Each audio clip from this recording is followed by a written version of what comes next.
बिस्मिल्लाहिर्रहमानिर्रहीम। Question number 7 के अंदर अकॉर्डिंगली ये जो हमें एडजेसेंट शेप दिया हुआ है, फिगर दी है, इस फिगर के मुताबिक हमने इसको प्रूव करना है। ठीक है, तो अब यहाँ पर हमें जो फंक्शन मिला है वो आप देखें तो हमें फंक्शन मिला है secant theta square minus tangent theta square is equal to 1। इसको हमने प्रूव करना है कि ये साबित करना है कि ये दुरुस्त है, ट्रू है।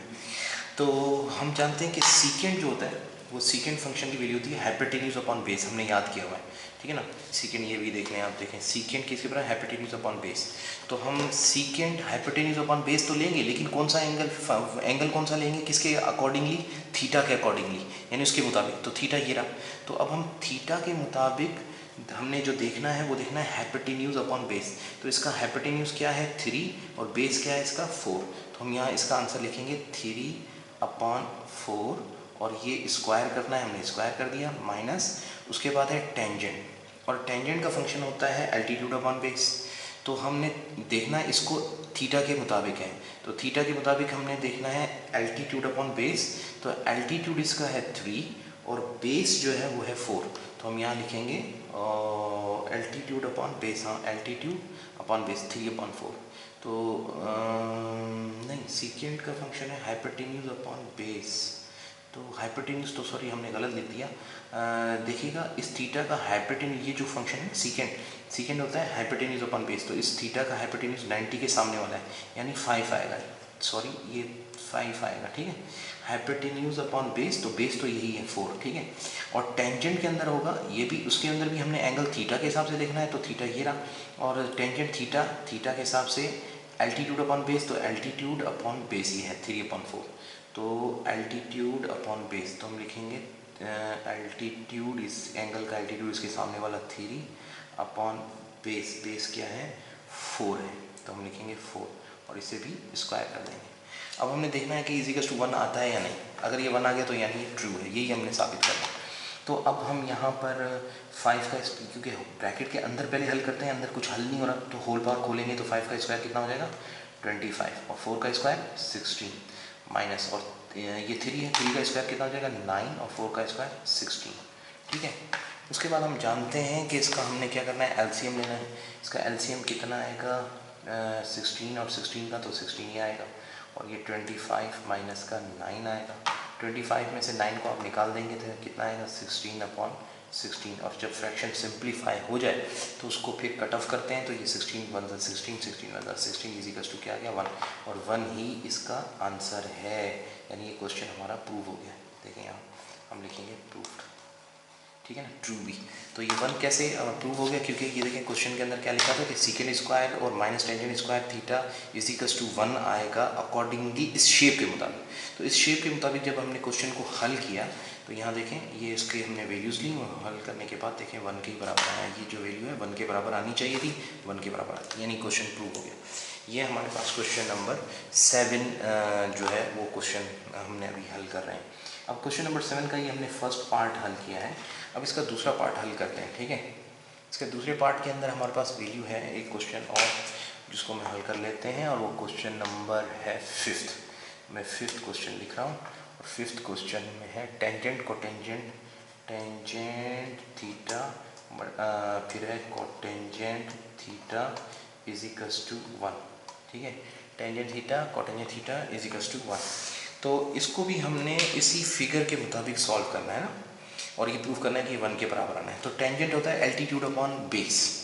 ठीक है, तो थीटा के हिसाब से आप अगर देखें तो एल्टीट्यूड क्या होगा, एल्टीट्यूड इसका होगा, इसके एंगल के सामने थीटा का एल्टीट्यूड होगा 3 और बेस क्या होगा 4, 3/4। टेंजेंट की वैल्यू आ जाएगी 3/4। तो हम यहाँ लिखेंगे सोल्यूशन में 3/4, और फिर यहाँ पर कोई स्क्वायर नहीं है, मल्टीप्लाई, तो हमने यहाँ लिखा मल्टीप्लाई, और कॉटेंजेंट क्योंकि बीच में कोई निशान नहीं है तो मल्टीप्लाई होता है। ठीक है ना, अब कॉटेंजेंट जो होता है वो होता है बेस अपॉन एल्टीट्यूड। तो हम यहाँ थीटा में देखेंगे, थीटा का बेस क्या है 4 एल्टीट्यूड यानी अपॉन 3, यानी हमने लिखना है 4/3। ठीक है, अब हम अगर इसको हल करेंगे तो 4 से कैंसिल, 3 से कैंसिल, इज इक्वल टू 1 आ गया, तो ये भी प्रूव हो गया। हम यहाँ लिख लेंगे प्रूव्ड, ये क्वेश्चन भी हमारा प्रूव हो गया, ट्रू भी है। ठीक है, उसके बाद लास्ट क्वेश्चन जो है वो भी हल कर लेते हैं इसी क्वेश्चन के मुताबिक, और लास्ट क्वेश्चन का जो नंबर है वो है नंबर 6, ठीक है ना, 5 के बाद है 6, तो 6 के अंदर हमारे पास आ रहा है cos theta upon sine theta is equals to cotangent theta is equals to cotangent theta.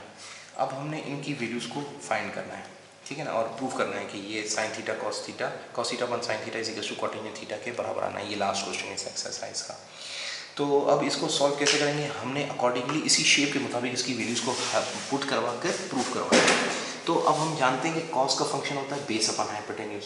तो अब हमारे पास जो ये शेप है और ये कॉस के सामने एंगल थीटा लिखा हुआ है, यहाँ भी थीटा ये भी थीटा, यानी सबको थीटा के हिसाब से देखना है। तो शेप में अगर आप गौर से देखें तो ये देखें थीटा है और कॉस का फंक्शन होता है बेस अपॉन हाइपोटेन्यूज। तो बेस अपॉन हाइपोटेन्यूज ये बनेगा, इस थीटा का बेस 4, हाइपोटेन्यूज 90 के सामने वाला ये 5, तो 4/5 आएगा, ठीक है। तो हम यहाँ जब सॉल्व कर रहे होंगे, सोल्यूशन करेंगे, तो हम लिखेंगे 4/5 और ये अपॉन आ गया ये वाला मेन अपॉन। अगर ऐसे अपॉन 2 आ रहे हो ना तो बीच वाले को ऐसे तिरछा अपॉन दें और ये मेन अपॉन ये वाला जो है इसको ऐसे कर दें। अच्छा, साइन जो है एल्टीट्यूड अपॉन हाइपोटेन्यूज होता है, साइन का फंक्शन हम जानते हैं एल्टीट्यूड अपॉन हाइपोटेन्यूज होता है। तो हम यहाँ पर देखेंगे थीटा का एल्टीट्यूड है 3 और हाइपोटेन्यूज है 5, तो 3/5 इसका आंसर आएगा, वैल्यू आएगी। तो साइन की वैल्यू आ जाएगी 3/5, तो हम यहाँ लिखेंगे 3/5, ठीक है, 3/5 और इजिकल्स टू है, उसके बाद है कॉटेंजेंट थीटा। तो कॉटेंजेंट जो फंक्शन होता है वो होता है बेस अपॉन एल्टीट्यूड। तो हमने थीटा में देखना है बेस, ये देखें थीटा में हमने देखना है बेस हो गया 4, एल्टीट्यूड होगा 3, 4/3, हम यहाँ लिखेंगे 4/3, लिख लेंगे 4/3। अब जब हम इसको हल करेंगे तो ज़ाहिर है ये वाली वैल्यू इसको डिवाइड कर रही होती है, तो हम इसको क्या करते हैं, ऊपर वाली वैल्यू को तो वैसे का वैसा ही लिखते हैं, ठीक है ना, ऊपर वाली वैल्यू को तो हम वैसे का वैसा लिखेंगे 4/5 और नीचे वाली वैल्यू को मल्टीप्लाई करके, यानी ऐसे रकमों को पकड़ते हैं और ऐसे उल्टा कर मल्टीप्लाई लिख देते हैं, यानी 5/3, 5 सेकेंड से और इजिकल्स टू ये देखें 4/3 आ जाएगा। तो ये 4/3 और इसका आंसर 4/3, ये 4/3 ये वाला लिखा है, इसका आंसर भी क्या बन गया 4/3, ये देखें 4/3 और ये भी 4/3। तो ये क्वेश्चन भी प्रूव हो गया, यहाँ देखें हम लिखेंगे प्रूव। तो ये इस एक्सरसाइज की लास्ट क्वेश्चन था, इस एक्सरसाइज का ये लास्ट क्वेश्चन था। अब अगर कोई प्रॉब्लम आ रही है तो मुझसे आप डिस्कस कर सकते हैं, पूछ सकते हैं, ठीक है। नहीं, और बाकी जो क्वेश्चन है सारे करने हैं, इसके कोई भी क्वेश्चन छोड़ना नहीं है, सारे सॉल्व करने हैं आपने, ठीक है। तो स्टूडेंट सारे क्वेश्चन सॉल्व कर रहे हैं और कोई भी क्वेश्चन नहीं छोड़ा करें, सारे उनकी प्रैक्टिस किया करें। जो मैंने क्वेश्चन छोड़े हैं वो आपके लिए छोड़े हैं, मगर स्टूडेंट क्या करते हैं, जो छोड़े हुए क्वेश्चन होते हैं वो सिर्फ हल कर रहे होते हैं, पहले वो हल करने हैं जो मैंने हल किए, ताकि आपकी समझ आ जाए। जब समझ आ जाए फिर आपने जो मैंने छोड़ दिए हैं वो हल करने हैं। तो हमेशा पहले आपने क्या करना है, जो मैंने हल किए हैं वो पहले हल करने हैं आपने, और उसके बाद जो मैंने छोड़ दिए क्वेश्चन वो आपने हल करने हैं, ठीक है। ओके।